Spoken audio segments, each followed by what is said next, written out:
One of the most confusing and frankly just infuriating experiences for any independent professional is this. Mm, Especially if you're really trying to become a six-figure freelancer. It's this paradox, right. that feeling when your calendar is just it's completely full. Your email inbox is a total disaster zone. Your phone never stops ringing. You're just flat out. You are flat out working from morning until night. Total input, maximum utilization. You feel, and I mean you genuinely feel, like you couldn't possibly squeeze another billable minute into your week if you tried. Exactly. It feels like you're doing everything right. You're constantly moving, constantly delivering. Maybe you're signing off on cost reports or negotiating contracts every single day. The activity is there. But then you check the bank account at the end of the month. And could be nothing. The numbers just aren't moving, not in any significant way. They've either flatlined or, maybe they're creeping up so slowly that it's nothing compared to the amount of stress you're taking on. Yep. It's the ultimate paradox for a highly skilled professional, isn't it? And it leads directly to that burning kind of existential question we see in so many of our sources, especially for that QS consultant audience. Which is? How can I be working this hard and earning this little? And that confusion, that feeling, it just paralyzes any real growth. And the first reaction, your knee-jerk reaction, is almost always the wrong one. You assume the solution has to be more work. Of course. Or more efficiency. Yeah, or I guess I have to give up my weekends now, too. But the sources we're looking at today, they cut through all that delusion. They deliver a much more uncomfortable truth about separating what is just activity from what is actual income growth. And that's really what we're here to unpack. For anyone aiming to be a six-figure freelancer, we are taking a really deep look at this exact paradox, this busy trap. And we're going to uncover the specific, maybe uncomfortable strategies that separate the busy, stressed consultant who's, barely clearing six figures from the focused, profitable six-figure freelancer who actually controls their time and earns substantially more.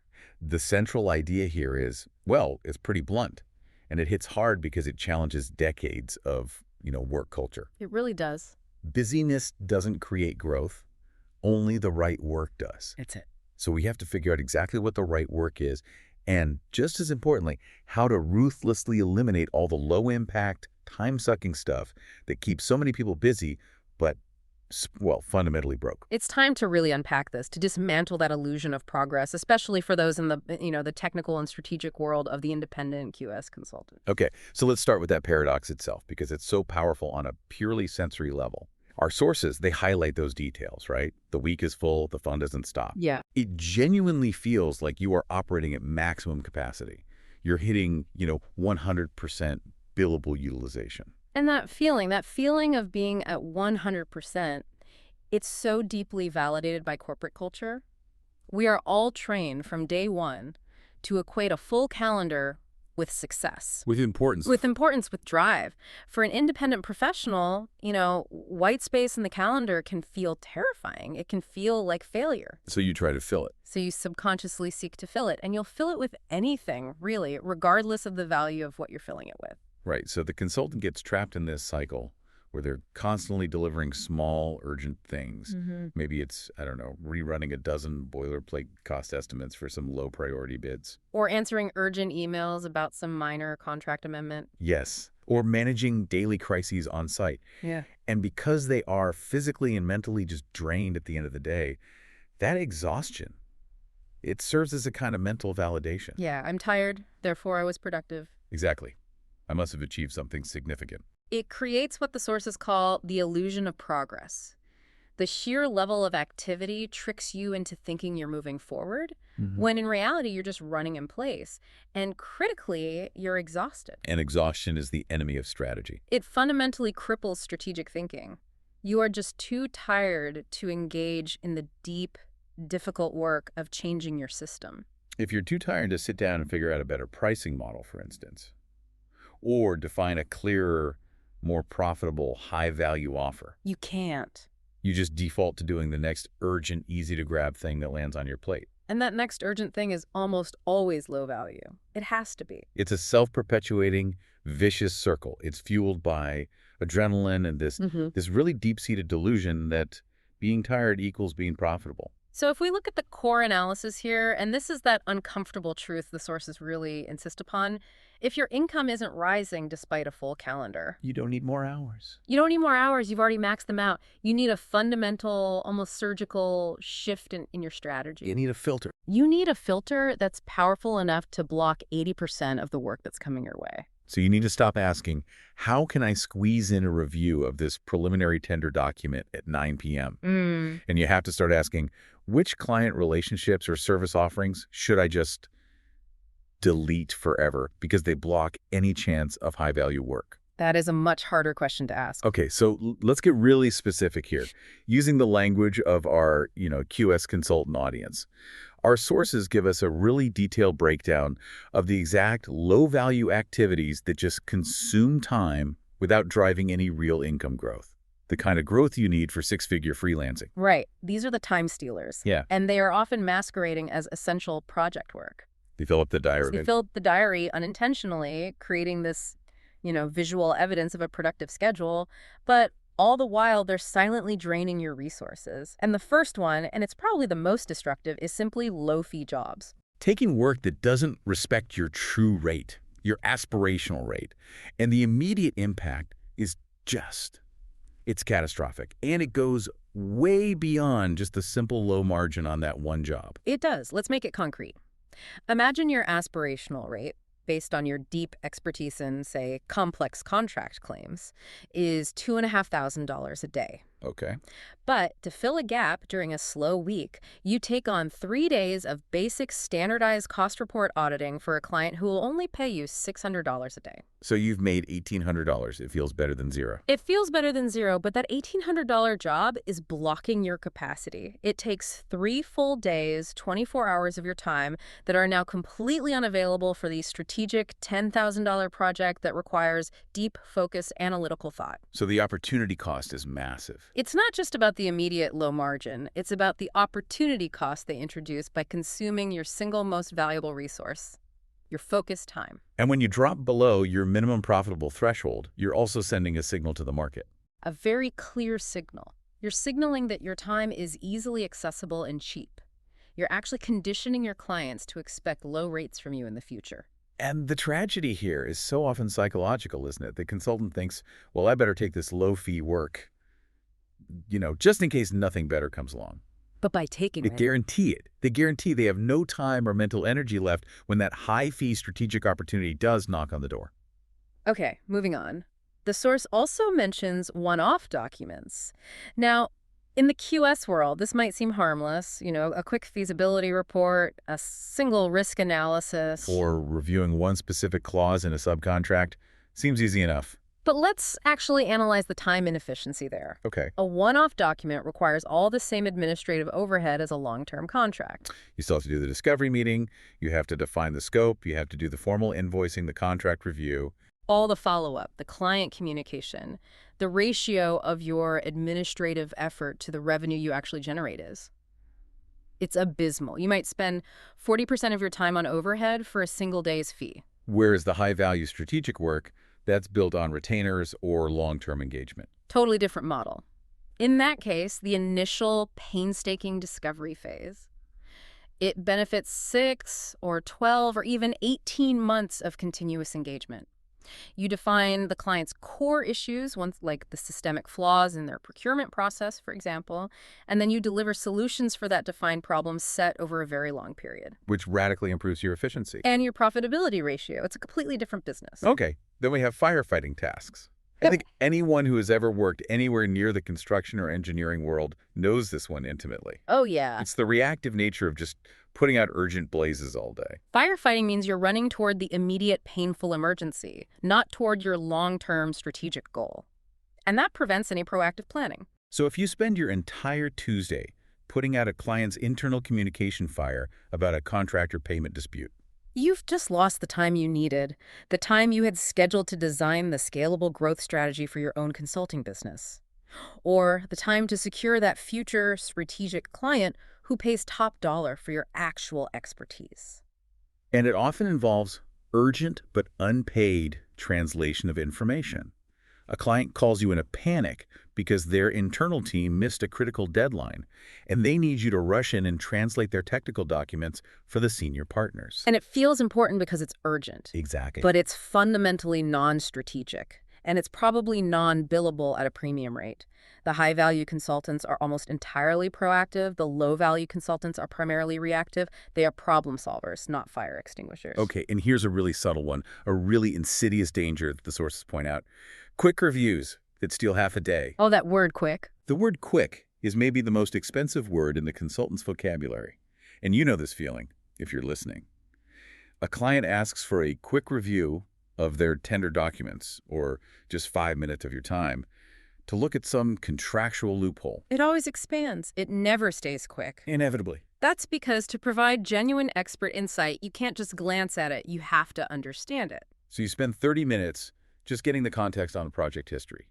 Then an hour reviewing the 50-page document, another hour writing up notes of all the potential risks you see. And then 30 minutes on a follow-up call to explain it all, and suddenly, just like that, 3 of your most valuable focused hours are gone. And often those hours are completely unbilled because the initial agreement was so vague, or because you, the consultant, just wanted to be helpful. You wanted to maintain goodwill. Right. It's death by 1,000 paper cuts. And for a QS consultant whose entire stock and trade is detailed document review, this is lethal. You're literally giving away your core asset, your analytical speed and insight, for free. And finally, the source mentions admin, disguised as billable work.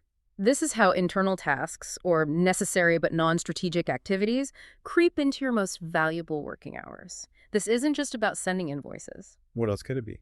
It might be hours spent tweaking your proposal template for the 10th time, or researching some minor technological upgrade you might not even use, or organizing your digital files in a way that's unnecessarily complex. All things that feel productive. They feel like work, but they're not revenue generating, and they should be ruthlessly segmented and ideally outsourced, or at the very, very least confined to your non-peak hours when deep strategic client work isn't happening. So the bottom line for all of these time stealers is pretty simple, because it feels like work, you're moving, you're clicking, you're talking, typing it, tricks you into thinking you're making progress. But when these activities make up the majority of your day, you are simply getting exhausted, and your income stagnates no matter how many hours you put in. Okay, so that first section highlighted the things that we do that waste our own time internally. Now I think we need to pivot to the external side. The transactional costs and the client dynamics that really enable this low-value trap. Yes. This is where the money literally drains out of the potential for any six-figure freelancer. This is about the relationship itself. Exactly. We have to analyze the cost of the client relationship, particularly around negotiation and boundaries, which, are tested constantly in the consultancy field. So let's start with clients who negotiate everything. The implication of consistently working with clients who always challenge your pricing. It's so much bigger than just losing a few percentage points on the invoice. It is. It's about the signal that it sends to both of you. If a client immediately challenges your stated price for, let's say, a risk analysis framework, what are they really doing? They're telling you you're a commodity. They are positioning you as a vendor whose service is interchangeable with a dozen others. They are shopping for a commodity item, not for a unique expert solution. So they're asking, what's the lowest price you'll accept for a generic QS service? Instead of asking, how quickly can you solve this $1 million cost overrun problem for me, the entire dynamic forces you, the consultant, to spend immense mental energy just justifying your worth rather than delivering it. And if you have to fight for your fee at the beginning? You are likely already underpriced. And worse, you're mentally taxed before the project has even begun. High-value clients, on the other hand, they recognize that expertise comes at a fixed, often non-negotiable price, because they understand they are buying a solution to a costly systemic problem, not just an hour of your time. I think we have to confront the psychological barrier here, though. I can hear a skeptical listener thinking, okay, but isn't it paralyzing to turn down a potential $5,000 job when the rent is due? How do you overcome that fear of no revenue when you refuse to negotiate? That fear is incredibly powerful, and it's precisely what a high-value consultant must overcome. They conquer it by recognizing that taking the low-fee, high-negotiation work, it guarantees you stay stuck where you are. It's a short-term gain for long-term pain. Exactly. The six-figure freelancer recognizes that the clients who negotiate hard on the proposal, They're going to negotiate even harder during implementation. They will be the ones demanding more scope for less money and just consuming your mental bandwidth. So a true six-figure freelancer uses that initial negotiation as a filter. A critical filter. They weed out clients who extensively negotiate over the price of the initial proposal because they understand that if the client is nickel and diming at the outset, that client is going to be a drain throughout the entire engagement. Always questioning boundaries, always questioning scope. Which leads us right to the absolute income killer, especially in project-based consulting. Scope that expands without being paid. This is where the financial drainage becomes just devastating. And scope creep is usually unintentional, right? On both sides. The client is just excited or maybe a bit disorganized, but the consultant is the one who ends up bearing the cost. The consultant always bears the cost. They allow the work boundaries to blur, and they end up essentially giving away valuable time and expertise for free. Can you give an example? Sure. Let's say the scope for a project is to review the tender submission process.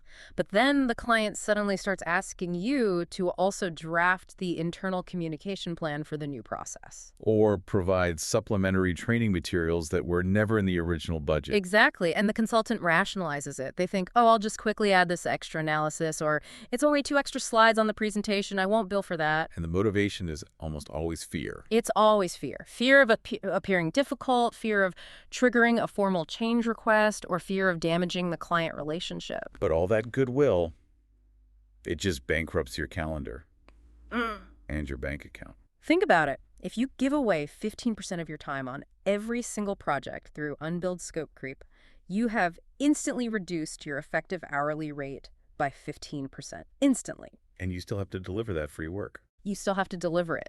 So now you're working later, which reduces your capacity for strategic recovery, for thought leadership, or for finding your next high-paying clients. It also creates a really dangerous precedent, doesn't it? It does. The client learns that your boundaries are soft.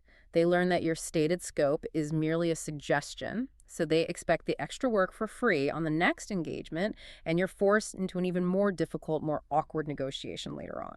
Whereas the high-value six-figure freelancer understands that protecting the scope by having, formal change order processes is really about protecting their expertise and their whole business model. It's non-negotiable. So if this low-value, scope-creeping, negotiation-heavy work is so clearly destructive, why do highly intelligent professional QS consultants keep filling their diaries with it? What is the psychological root that drives this self-sabotage? It's primarily rooted in a mindset of scarcity. That, coupled with a lack of a clear, defined value proposition. Meaning if you're not sure what makes you valuable. If you are not absolutely clear on the unique, high-value, and financially significant problem that you solve, you just default to doing what is asked of you, because doing feels safe. So the consultant's internal thinking defaults to, well, I need to keep the lights on, or any revenue is better than no revenue, even if it's low margin. And that causes them to react to every single incoming request rather than proactively seeking out and defining the right type of profitable engagement. They become reactive order takers, not strategic leaders. They're operating from a place of scarcity. Absolutely. And when you operate from scarcity, you cannot enforce strong boundaries. You cannot state a price with confidence. And you certainly cannot afford to say no. You just become a taker of whatever work lands on your desk rather than a selector of high-impact opportunities that only you can truly capitalize on. And the outcome, as the source cites it, is the real core of the problem. The professional is simply exhausted, not growing. This is the critical distinction we have to keep coming back to. Exhaustion means you have expended energy. Growth means you have created scalable processes and increased your income per hour. And in this context, they're mutually exclusive. They are. Exhaustion prevents the very mental shift you need to move into strategic thinking. If you are too tired from chasing low-margin work all day, you will never have the energy or the clarity to define that better offer or that better client filter. You're just stuck. You are stuck in the hamster wheel of pure activity. It really is a self-perpetuating cycle then. The low-value work leads to exhaustion. The exhaustion prevents strategic planning, and that leads to the desperate acceptance of more low-value work just to stay afloat. That's the trap. So how do we break this cycle? Our sources present this really stark contrast between the QS consultant who is simply busy and the one who is truly high value. And this high-value work, the strategic, the advisory, the long-term systemic problem-solving work, it doesn't go to the busiest people. No, it doesn't. It goes to the people who are clearer. Clarity. That is the operative, transformative word here. It completely reframes the whole discussion away from effort and towards impact. It's not about volume of work. It's not about volume of work or the number of hours you log. It's about intentionality and how you acquire clients and how you precisely define your projects. So let's analyze what clarity actually means in the context of being a six-figure freelancer. It suggests they have a highly specific definition of what success is, a hyper-focused client profile, and just ironclad boundaries that they do not cross. That's exactly right. Clarity means knowing exactly which costly, painful problem you solve, who you solve it for, and this is crucial, what you absolutely refuse to do. So the busy consultant says. The busy consultant says, I am a QS consultant and I can help you with anything related to cost management or contracts.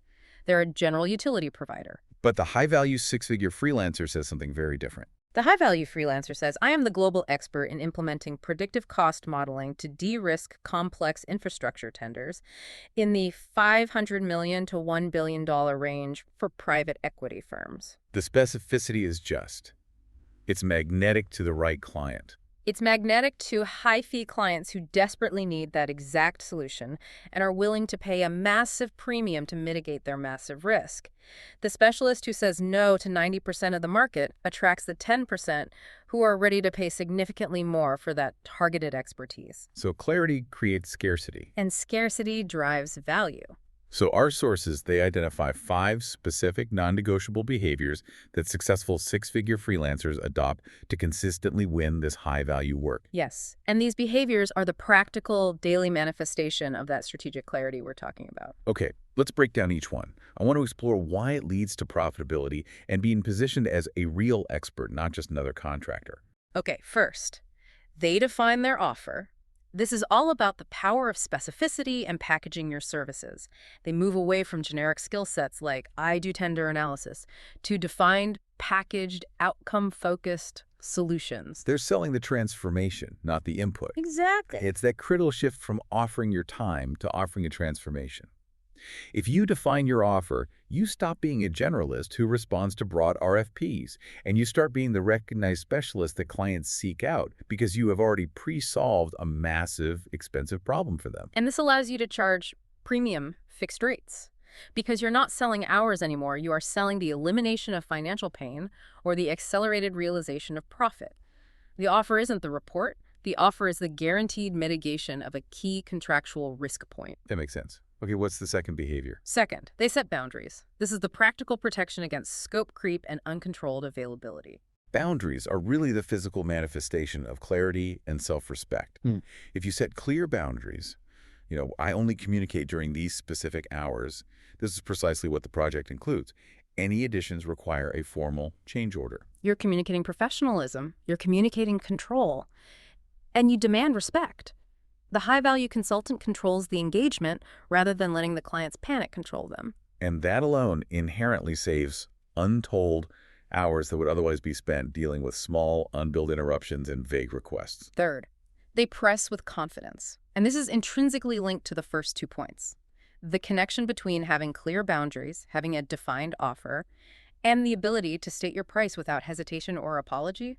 That is crucial to establishing your six-figure trajectory. It makes sense. If you're selling a vague skill set, you inherently feel like you need to apologize for the price, which just opens the door to negotiation. But if you are selling a defined, packaged solution that guarantees the client avoids a $100,000 penalty for contractual noncompliance, you state the $25,000 fee with confidence. Yeah. Because the ROI is clear and it's undeniable. And pricing with confidence signals that you understand your value and, crucially, that you are not desperate.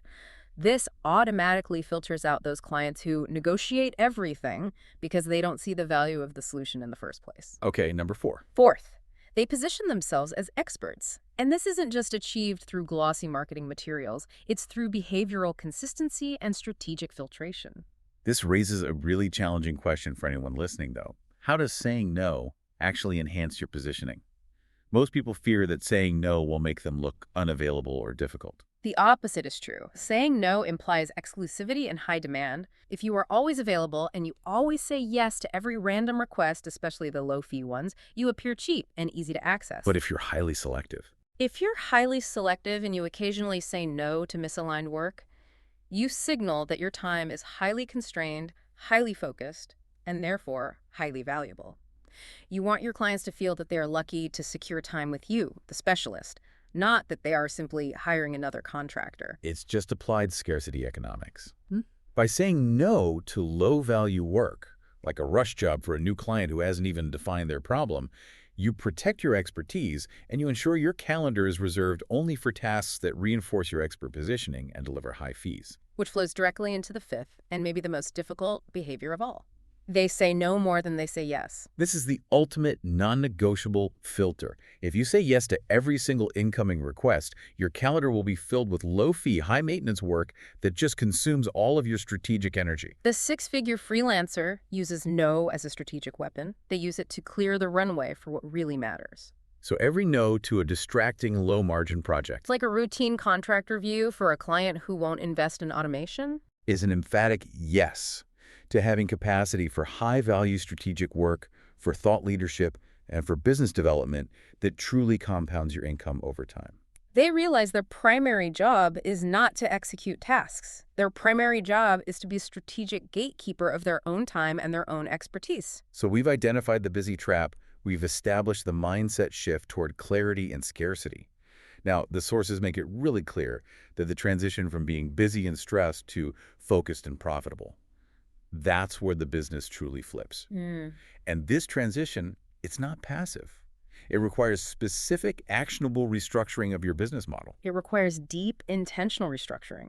Because if the current framework of your business consistently leads to exhaustion and low profit despite high effort, that structure is fundamentally broken. It must be changed. And the sources identify four necessary ingredients to make this business flip possible, to really drive a consultant toward that elite six-figure freelancing goal. Yes, these are the implementation details. This is the how. Okay, so let's get into restructuring for six-figure freelancing. What's the first ingredient? The first ingredient is the foundation for everything else, and it has to be surgical. A better offer. And what specifically makes an offer better for an expert in, say, cost or contract management? It can't just be about time input. No, it has to be focused on high-level, systemic problem-solving and long-term results, not just deliverables. A better offer diagnoses the root cause of the client's costly systemic problem and then proposes a strategic solution that fundamentally changes their trajectory. So it moves from, I will write a 3-page report on your inventory carrying costs, To, I will implement my custom proprietary risk mitigation framework that reduces the probability of contractual penalties by 90% over the next 2 fiscal years. the difference is profound. The first one is just a deliverable. The second is a guaranteed, quantifiable, high-impact outcome. And if your offer is not explicitly transformative, if it doesn't solve a problem that costs the client substantially more than your fee, it is immediately commoditized. A true six-figure offer is based on your intellectual property, your proprietary framework, or the unique system you bring to the table, not merely your time. Okay, a better offer is step one. What's next? Next, you need a better client filter. This is the proactive step you need to take to stop reacting to every incoming low-value request and start attracting only premium clients. So a better client filter means you're actively screening clients based on their problem maturity, I guess, Yeah. and their willingness to actually value and pay for strategic input. Exactly. This requires defining your ideal client profile, your ICP based, not just on their industry or their size, though that's a start. It's more about their behavioral and financial indicators. Behavioral indicators, what do you mean by that? These are the key red flags. Does the prospective client immediately ask for a discount? Do they insist on receiving 3 references before they've even described their problem in detail? Are they unwilling to engage in a paid, high-level discovery phase? If they do those things. If so, they are low-maturity buyers who are just shopping for a cheap vendor. A strong filter saves you from wasting hours on discovery calls with clients who will inevitably become the scope creep culprits and the fee negotiators down the line. And for the QS consultant specifically, a better filter means focusing on clients with large, complex, highly regulated projects. The ones where failure costs millions, they are the only ones who truly understand the value of proactive risk management and are willing to pay a premium to avoid those catastrophic losses. The small business asking you for a quick review is a time sink. The corporation facing a major tender risk is a strategic opportunity. Okay, offer and filter. What's the third shift? The third necessary shift is a better pricing strategy. This is how the consultant finally extracts themselves from the crushing grip of low-fee jobs and that hourly rate trap. So we connect this back to pricing with confidence. A better strategy has to involve pricing based on the value delivered, what they call value-based pricing, rather than the time you spent. It has to. If you stick to an hourly rate, you are literally punished for your own efficiency. A high-value consultant should be able to solve a problem in 2 hours that might take a junior consultant 20 hours. And they should be paid for the solution, not for the time it took them. So adopting value-based pricing is critical. Absolutely. It involves estimating the economic benefit to the client, $500,000 saved in future claims or $1 million in procurement efficiency, and then charging a premium percentage of that value, regardless of the hours involved. This avoids the low-fee trap and repositions you as an investment with a guaranteed ROI rather than a cost to be minimized. But this is where the implementation gets really tricky. I mean, how does a consultant communicate that to a skeptical client who is used to getting quotes based on time and materials? That transition is terrifying for a lot of people. It is terrifying, but it's necessary. You have to anchor the price to the value, not the time. You present the solution as a fixed investment of, say, $30,000, and you immediately follow that number with the quantifiable outcome to ensure $200,000 in future savings. And you never mention your hourly rate. Never. If the client asks about hours, the high-value consultant reframes the conversation back to the outcome. They say, my fee reflects the certainty of the outcome, not the duration of the execution. They are buying the guaranteed result, not the process. Okay, that makes sense. And the fourth and final piece. And finally, we have a better way to communicate your true value. What's so fascinating here is that even if the first 3 elements are perfectly in place, you have a great offer, a great filter, a great pricing model, a lack of communication can still hide all that immense value. This is the supreme skill, isn't it? Translating deep, technical, strategic insights into client-facing language that justifies the higher fee. You can't just tell a CFO you are an expert in contract documentation. That's an input. That means nothing to them. You have to articulate the quantifiable benefit the client will receive at their level. So this means speaking ruthlessly in the client's language. Revenue increase, risk mitigation, cost reduction, or competitive advantage. That's the language. The busy consultant talks about their inputs, their experience, their process, their methodology. The high-value 6-figure freelancer talks obsessively about the client's outputs and their desired future state, the tangible results, the ROI. And that communication strategy, it closes the gap between the premium fee and the perceived value. It makes the high price seem like a necessary, intelligent investment, not an expense to be cut. For the QS professional, this means moving away from discussing the intricacies of FID or NEC clauses and speaking instead about the reduced liability exposure and the improved cash flow predictability that those clauses ensure. It's about translating your technical excellence into their financial security. So what does this all mean for the person who is really aiming for that 6-figure freelancing level? I think the key takeaway, cemented by all the sources, is reinforcing that fundamental shift in mindset. Yeah. From volume to leverage. Exactly. The goal isn't to work more, it's to work smarter, deeper, and exclusively with clients who value what you do at a premium. This is the real pathway to achieving those income levels, not by increasing the volume of your transactions, but by drastically increasing the quality, the focus, and the strategic positioning of every single transaction. You stop being a reactive utility provider, constantly responding to urgent external demands. And you become a proactive, results-oriented strategic partner. You define the terms of the engagement, and you select the very few clients who are ready and able to invest in serious systemic transformation. So by implementing a better value-based offer, a really rigorous client filter, and confident pricing, you systematically eliminate the low-value work that is currently consuming 80% of your calendar. And that creates the necessary space and the mental energy for true professional and financial growth. You are designing your freedom, not just your workload. Okay, so if we're going to summarize a core knowledge nugget for everyone listening today, it really is that crucial distinction between effort, which is just busyness, and impact, which is actual growth. The QS consultants who feel stuck are trapped by high effort without meaningful impact.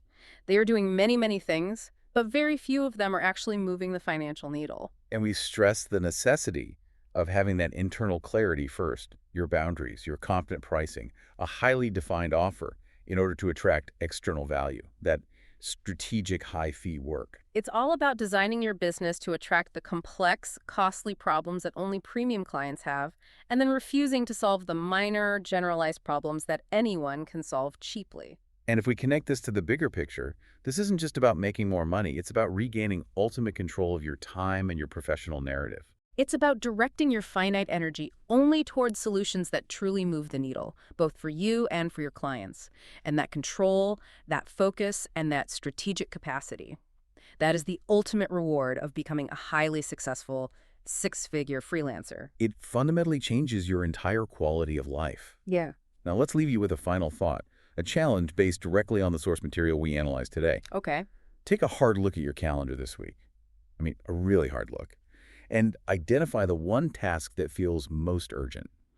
Maybe it's that rushed cost update, or the client demanding 5 minutes of free advice, or that low-fee contract you took just to fill a small hole. Find the task that has the lowest potential fee or the most scope creep attached to it. And if you ruthlessly said no to that one task, right now, what high-value strategic work would you have the time and the mental capacity for instead? The answer to that single question is your precise roadmap to profitability.